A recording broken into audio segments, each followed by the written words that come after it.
disgusting, filthy, pervert, cad, and criminal. That's really what this trial is about.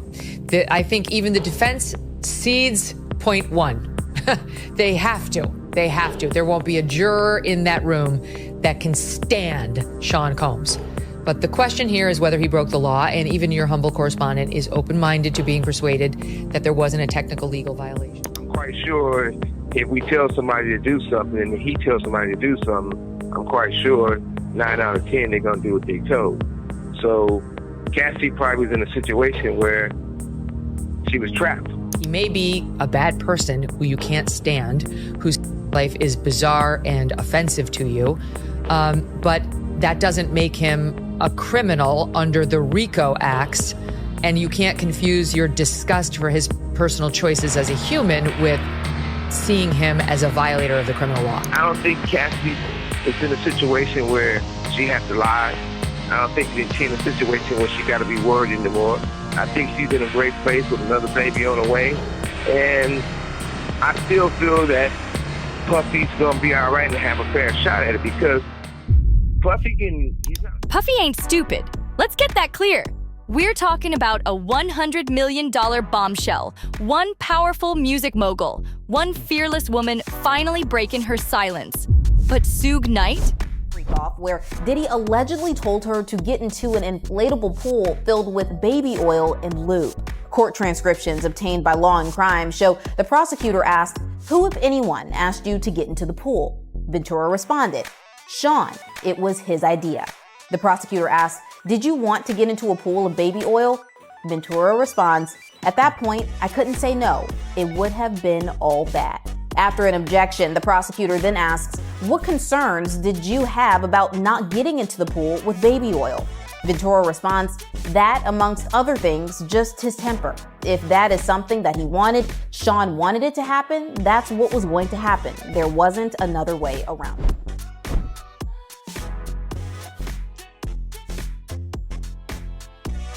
He's saying the verdict was locked in before a single word was spoken. This Diddy trial, it's not just wild, it's historic. And it ain't just about substances and baby oil madness. Suge says the whole system might be straight up rigged. On one side, you got Cassie Ventura, pregnant, calm, and ready to pull the curtain back on years of alleged control and manipulation.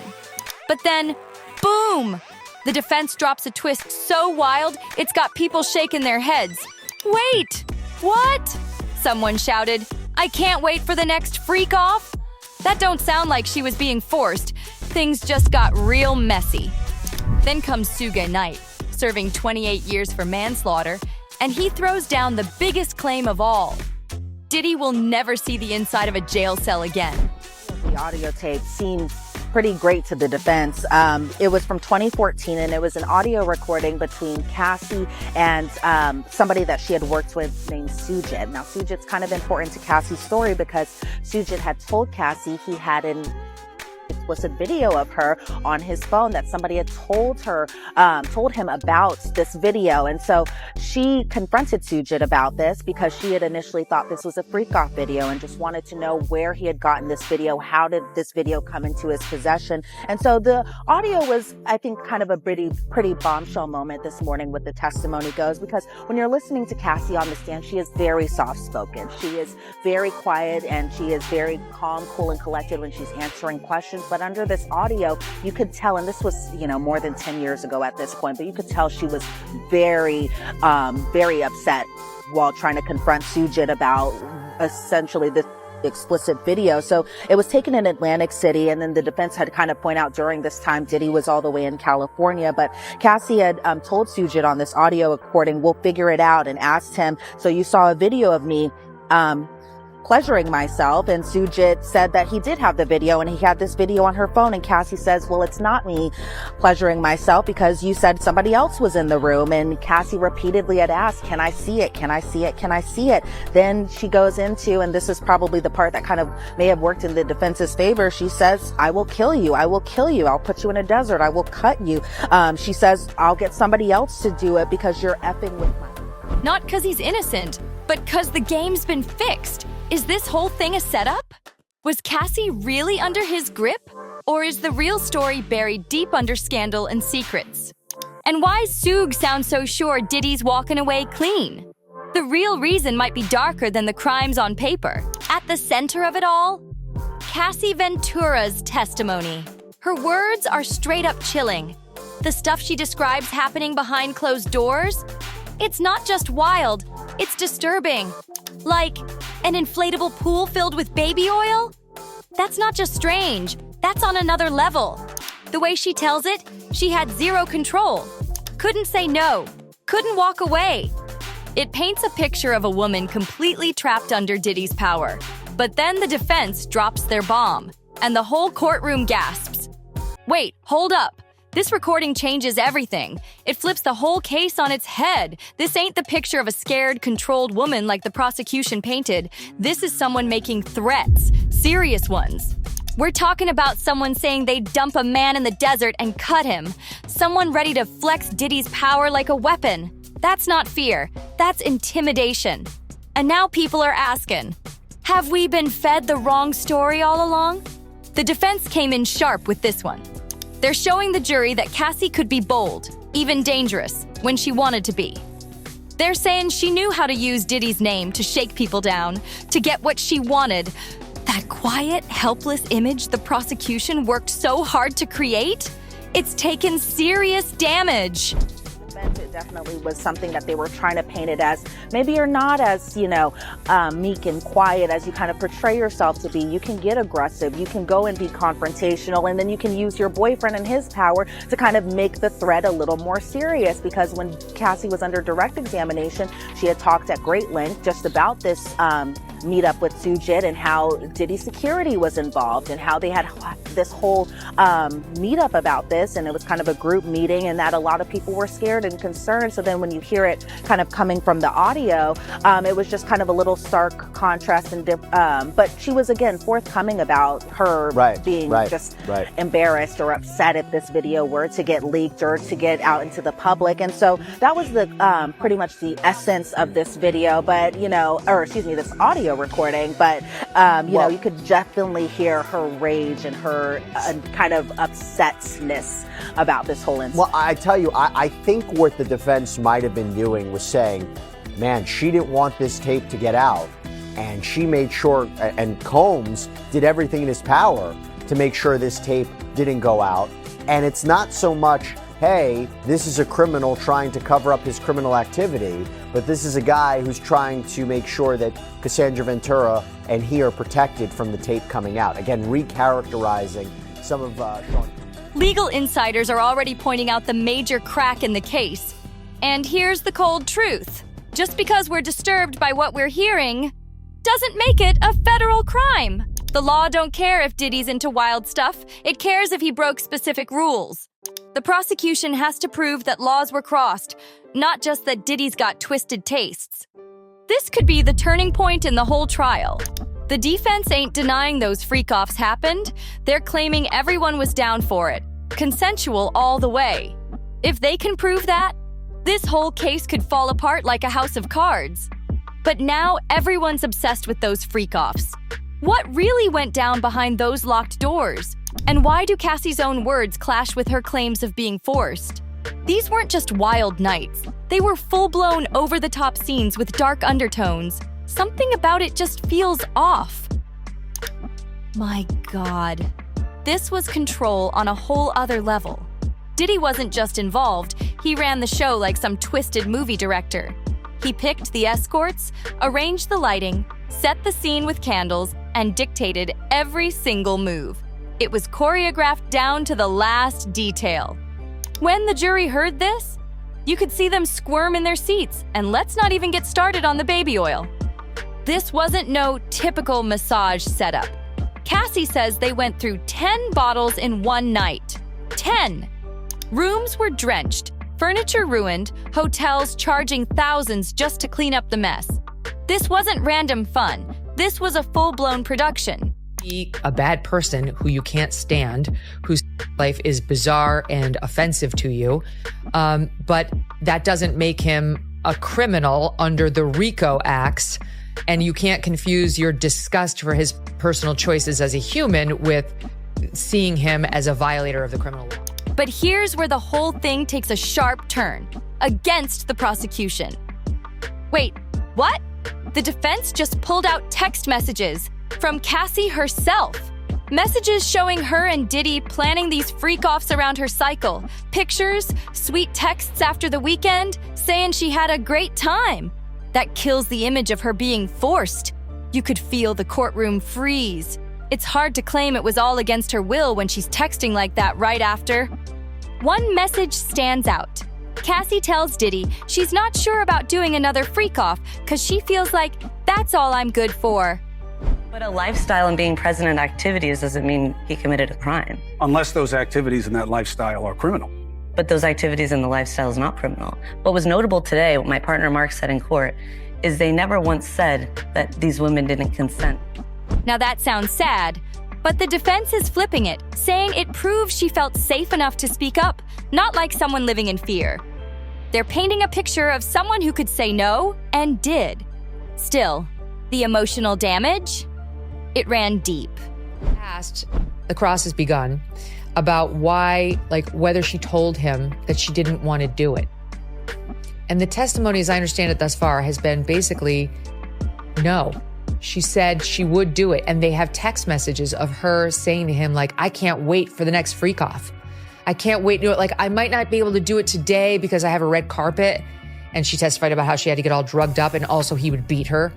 And it's she did have to go to the red carpet with a black eye. I think it was after that Intercontinental one we saw. But the defense has text messages from her being can't wait. I love it. You're when's the next one? And so this has the real danger for the prosecution of morphing into a Harvey Weinstein-esque case where it's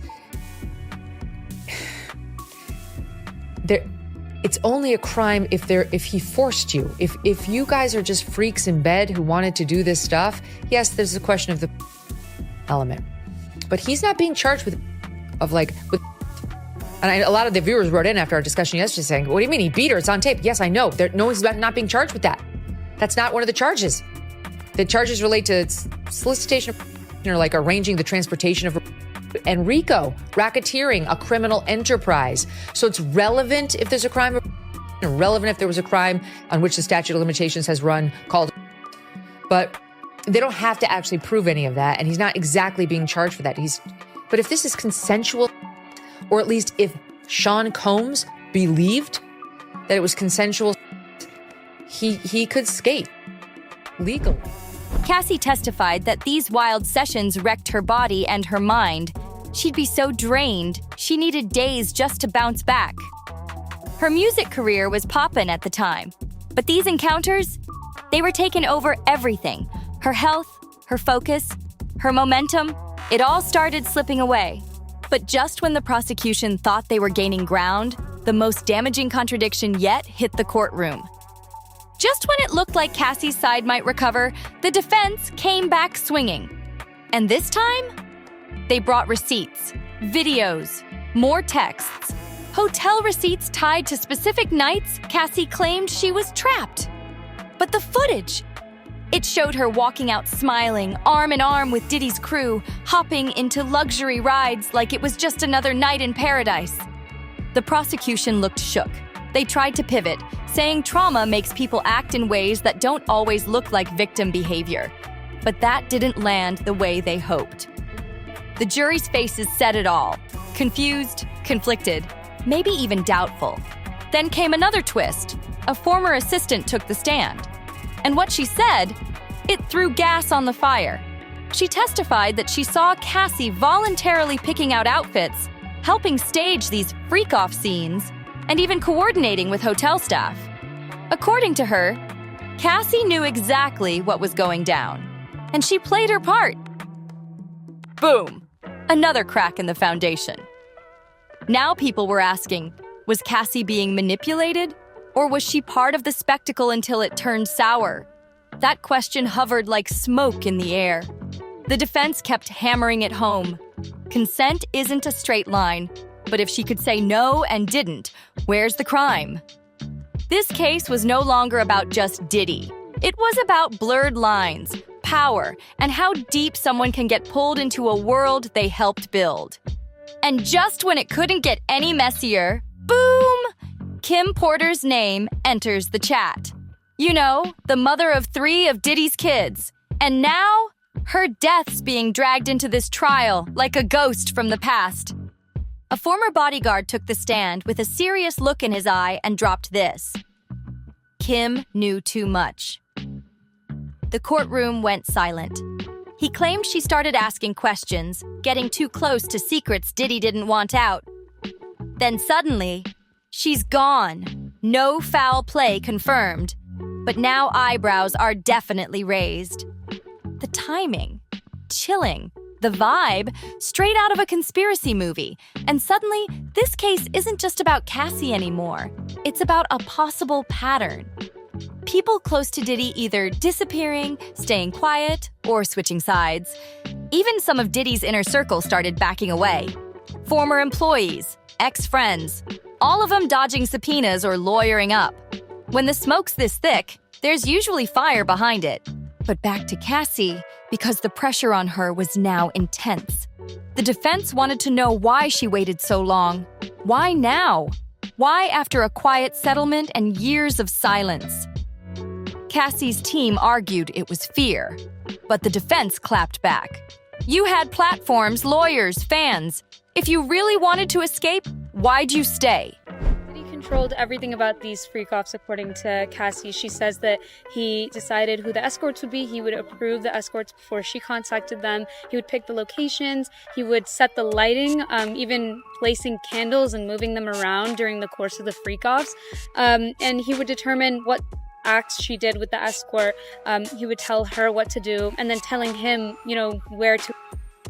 Very, very, graphic and explosive testimony from Cassie. And I think, being in the overflow room when she was talking about it, there were gasps when she said that. Something else that came up that we've heard a lot about before is the baby oil aspect. The defense addressed this in their opening statement, saying, you've probably heard of his love of baby oil, that's not a federal crime. But in this side of the story we heard from Cassie, we started to hear how that baby oil was being used and how it was in an environment that made her feel very uncomfortable. Yeah, so I think the importance of the baby oil, and today it's something that the prosecution was asking her over and over about how many bottles of baby oil did you use, which shockingly she said that they would go through sometimes over 10 bottles of baby oil during one freak-off. They would have to have more baby oil brought in.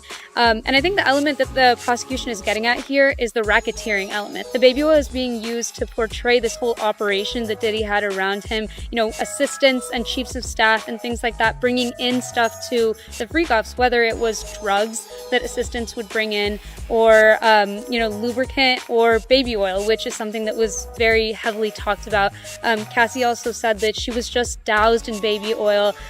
She would be forced to have it rubbed all over her, rubbed all over the escort. She said by the end of the freak-offs, the rooms were often covered in baby oil. The linens were completely soiled. The furniture was messed up, and that Diddy would get these really high bills from the hotel about replacing the furniture and things like that. It was brutal. Every answer got twisted. Every tear was questioned. And the courtroom, on edge? People couldn't tell what was truth, what was survival, and what might have been strategy. One thing's for sure. This trial's not just about what happened. It's about who controls the story and who survives telling it. Hold up, what? Cassie swore under oath she didn't want to be a swinger and couldn't handle Diddy being with other women. But the defense just dropped another bomb, a string of messages where she's the one saying it turns her on to see him with another woman. And photos of them all smiles, stepping off private jets after these wild weekends. The jury looked stunned. You could practically see the confusion on their faces. If those messages are real, how do you explain her saying she was never down for it? The vibe in the room shifted fast. But Suge Knight? He's out here saying all of this. Texts, photos, stories don't even matter. Why? She testified that she would be forced to do these freak-offs during her period. Well, the defense showed us text messages today about Diddy asking her about when her period was for the purpose of FO planning. Additionally, they are showing pictures of Cassie texting Diddy getting off jets after an FO weekend, Okay, saying I had a great time. Hold on, back it up just a minute. Lauren Cullen joining me from the courthouse. So there were texts shown to the jury where Sean Combs, defendant Sean Combs, asked Cassie about her period as it relates to planning freak-offs. At any point in those texts, did Sean Combs, say, oh, okay, we won't have a freak-off that week? Did that happen? He did not say, no, we won't have a freak-off, but Cassie's response was that she was going to miss her period that month. Okay, so I'm curious about what the state's going to do with that because they left it hanging. Because the real play is going down behind the curtain, and it's got nothing to do with evidence.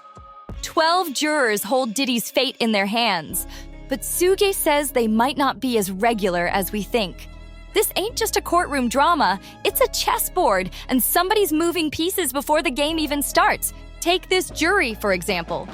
The selection was wild, both legal teams scrambling to get the people they want. But according to Suge, the fix might already be in. He says, this ain't about justice, it's about control.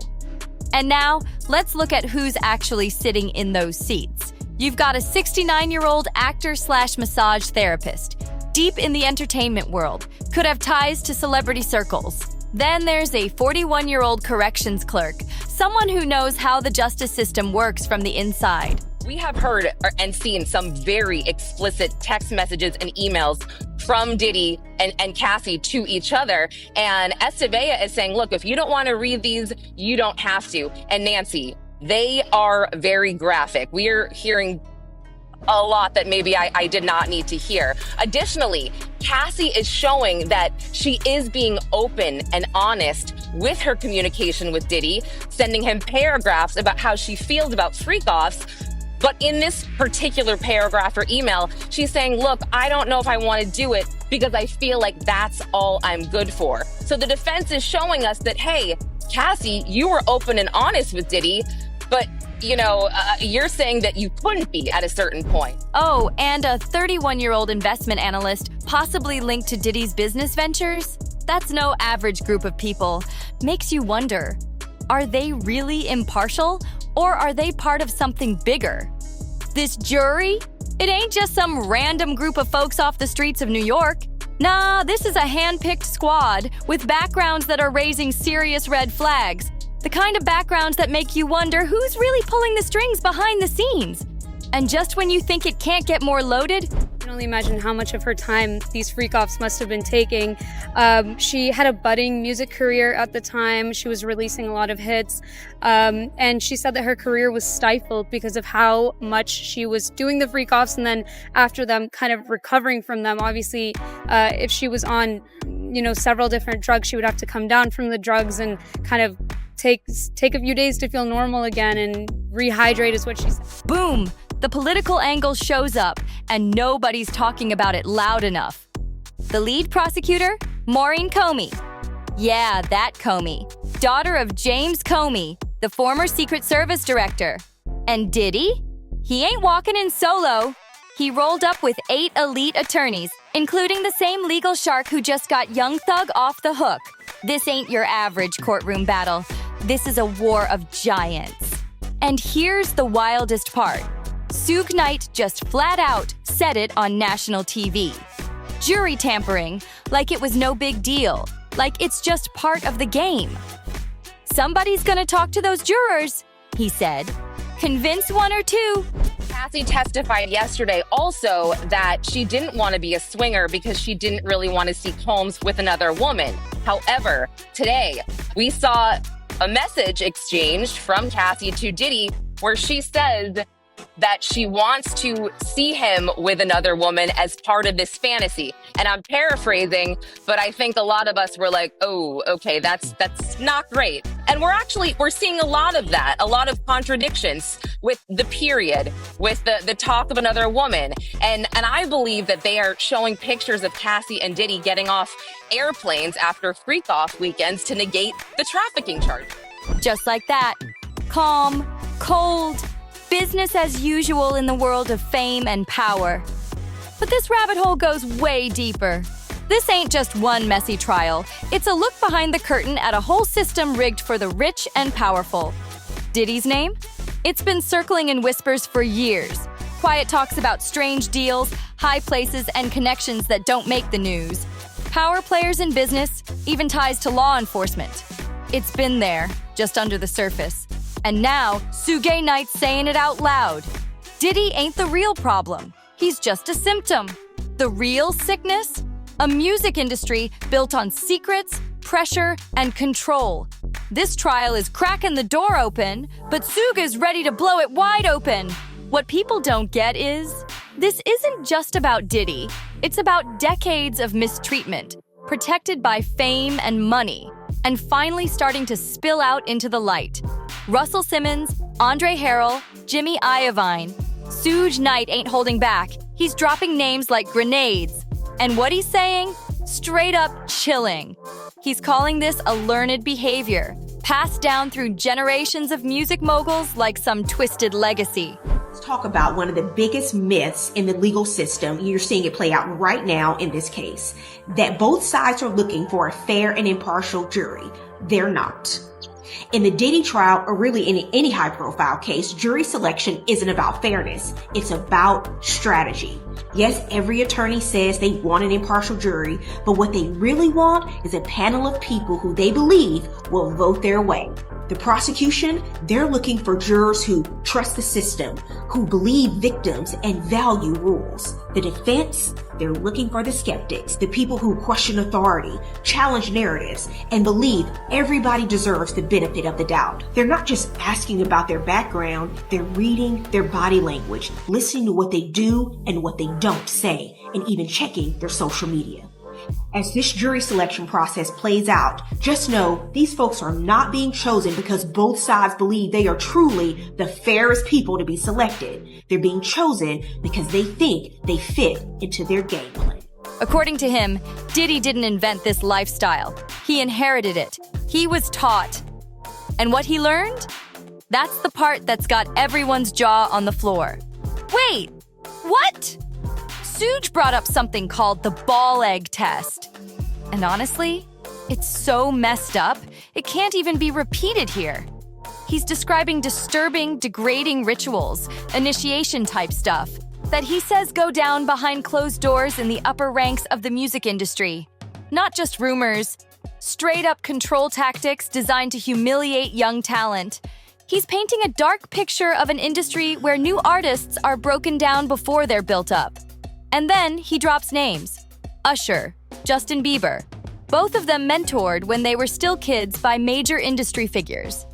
Suge doesn't accuse them directly, but he's pointing hard at a system they grew up in. That implication alone? Heavy. What's even more insane is how casually Suge talks about it all. Like this is just how it works. This is Hollywood, he says, like we're supposed to shrug it off. Like it's just part of the game. But here comes the real gut punch. Suge claims when one woman finally spoke up. It wasn't Diddy who paid her to stay quiet. It was Universal Music Group. Yeah, the record label. According to him, they cut the check, disguised as a normal payout, just to shut it down and protect their investment.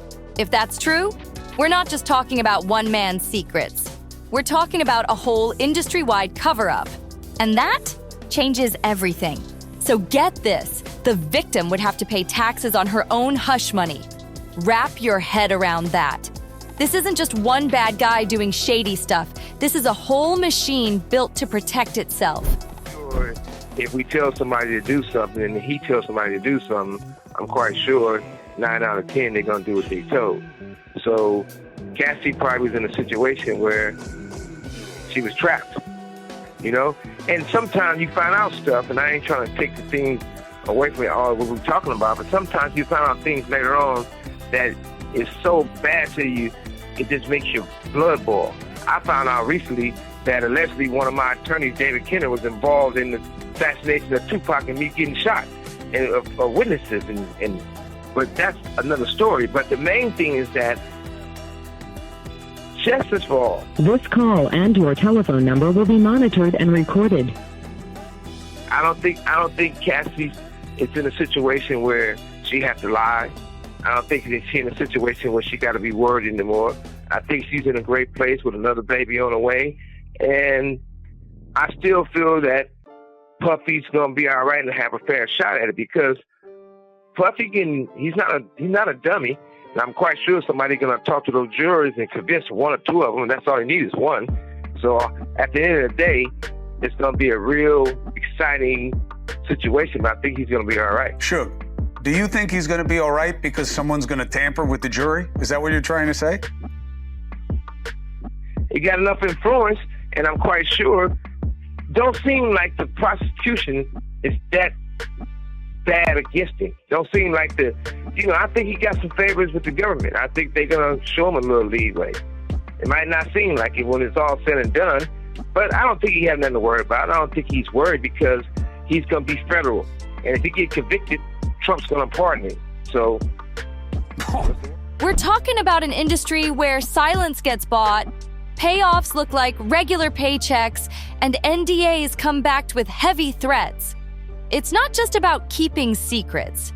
It's about keeping the system running, no matter who gets crushed in the process. But here's the catch. Our legal system ain't built to put an entire industry on trial. It needs one person, one name, one charge. That's why Suge Knight says this case against Diddy, it was doomed from the start. The prosecution brought heat, no doubt, but heat alone ain't enough in court. They gave the jury drama, baby oil pools, hotel security tapes, lists of wild substances. But here's the truth. Emotion doesn't equal a conviction. And Suge's pointing to the real problem. They didn't check the legal boxes. Not for a RICO case. RICO isn't just, he's a bad dude, or he did weird stuff.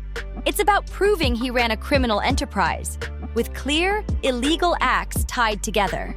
And so far, the prosecution hasn't nailed those points. They built a story, sure, a shocking one, but without the hard proof to tie it all into a criminal network, it's just noise. And if those texts show Cassie was on board, or if Diddy thought she was, the whole thing could fall apart. The jury might be disgusted. They might hate what they've heard. But disgust don't mean guilt. That's the cold truth. And Suge Knight, who's lived this life and faced those federal charges, says it plain. Diddy's walking free. And honestly, he might be right. He's not a dummy. That's Suge Knight's message, and he says it like it's common knowledge. Suge's not calling Cassie a liar. He's not even denying her pain. What he is saying? Knight basically claims that Sean Combs learned this behavior from other higher-ups in the record industry based on how he was treated when he was younger. Is that what you're suggesting about Sean Combs, that he was and he now? Yeah, I think that's absolutely right. I think he repeat what was done to him. And like I said, if you look at Russell Simmons, you know the truth. Andre Rail, you know the truth. Clyde Davis, you know the truth. Jimmy Iovine, you know the truth. It was at a point where it's like a whole trade, because you take Nicole from the Pussycat Doll, she used to push the lines for people to participate. She was messing with Jimmy Iovine when Jimmy Iovine was married to one of the most incredible women in the world named Vicky, and she used to go around and sing that song and change the lyrics to make it put Vicky down. So there's not certain things that all of a sudden you got this. The industry is a quick business. It's been like that for a long time. And the casting couch is real, but it's for women and men. But far from all that, I think the most important thing is I feel like they should let Puffy tell his truth. I'm quite sure he's going to expose a lot of people. I'm sure he's going to move forward with it.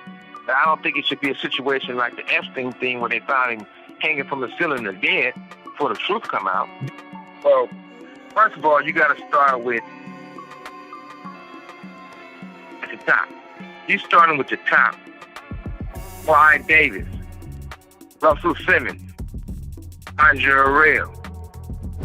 It don't matter, because Diddy's not some clueless rookie. He's plugged in deep. Suge's painting a picture of a man with power that goes way beyond the courtroom. And here's where it gets wild. Suge casually throws out jury tampering and a presidential pardon in the same breath. Like it's just another Tuesday. Luckily, I wasn't their first choice, their second choice. I wasn't no choice to be at those freaky parties. But you know what they show. They used to have a thing in the industry, right? And the sad thing about it, I don't like mentioning Usher. I don't like mentioning Justin Bieber. I don't like mentioning all these people that everybody know what time it is. So at the same time, they used to have a joke. They never played this joke with me. And they used to walk in the Interscope office. They'd go back there and they'd be like, hey, we passed the test. I said, we haven't did the test. One dude said, well, don't say that in front of Mr. Knight because he's going to take it offensive and hurt somebody.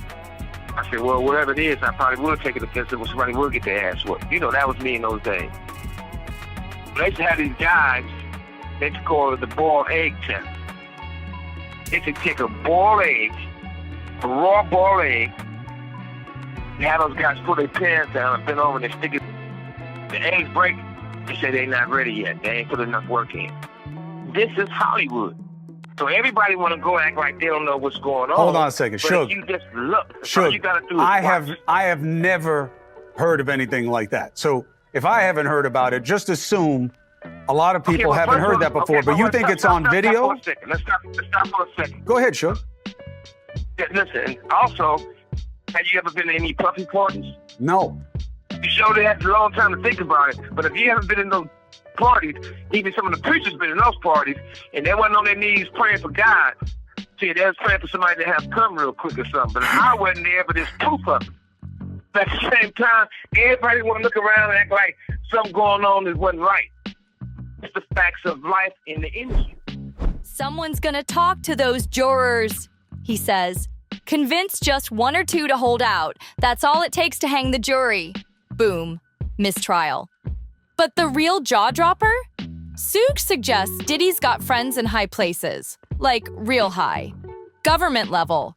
He straight up hints that if everything else fails and Diddy actually gets convicted, Trump might swoop in with a pardon.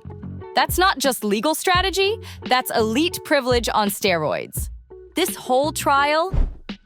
Security and Puffy pulled up on Capricorn and started telling her that she gotta settle with him, she gotta take this money, she gotta do this deal. And whooping her ass, doing all this they took her to. And guess what? She settled, she took the money, and the money didn't come from Puffy, it didn't come from Shimmy, it came from Interscope and Universal. And they paid her to do it like she was getting a paycheck for working there. And then they made the girl, I think she had to pay taxes on it. So that's even more crazier. So when you look at all these things and everybody want to say Puffy, Puffy, Puffy, don't get me wrong. Yeah, Puffy stepped in this shit, and even if you wipe the shit off his shoe, it still stinks. But he's not though. Suge says it's just a snapshot of a system built for the rich to win. A world where the ultra-wealthy live by their own rulebook, one with loopholes and lifelines the average person doesn't even know exist. And if Diddy does go to prison, Suge's already got advice. Not legal advice, survival advice. He says the spotlight makes you a target inside. Some inmate might come at Diddy just to make a name for himself. It's a dangerous game behind bars, especially when your face is all over the media. And then Suge drops something unexpected. He tells Diddy to ask for kosher meals, not for religion, but for safety. It's a quiet move inmates use to protect themselves. That little detail, it shows exactly how real and how ruthless this world can get for someone famous. In prison, sealed meals aren't just about diet, they're protection. Tamper-proof. That her testimony so far has helped with the overall racketeering conspiracy charge, Ben? And if not, who does the prosecution need to bring to prove it? I don't think that they've established any of the technical aspects at all yet.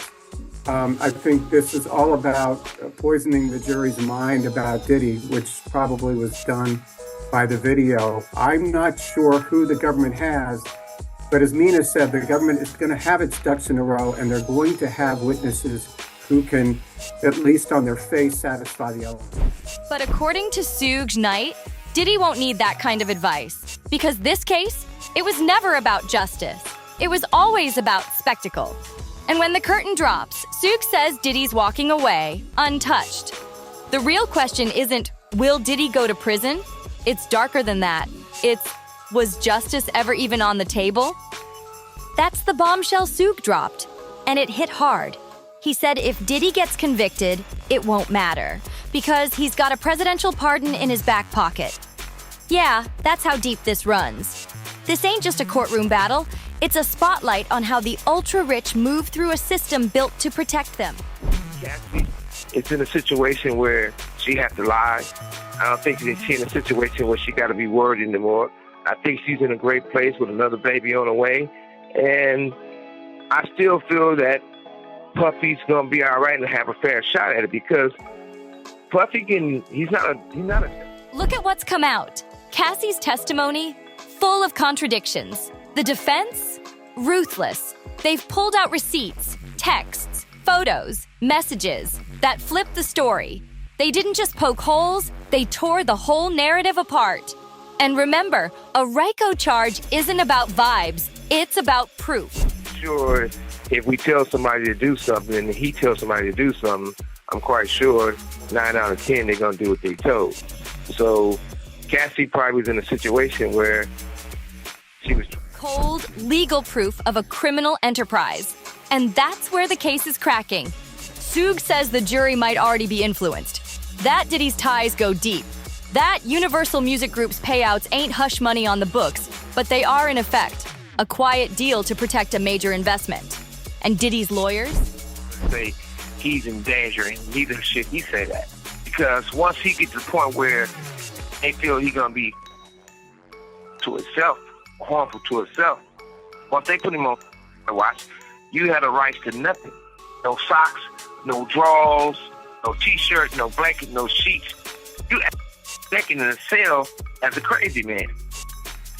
So he definitely don't want to do that. And the other advice I would tell him,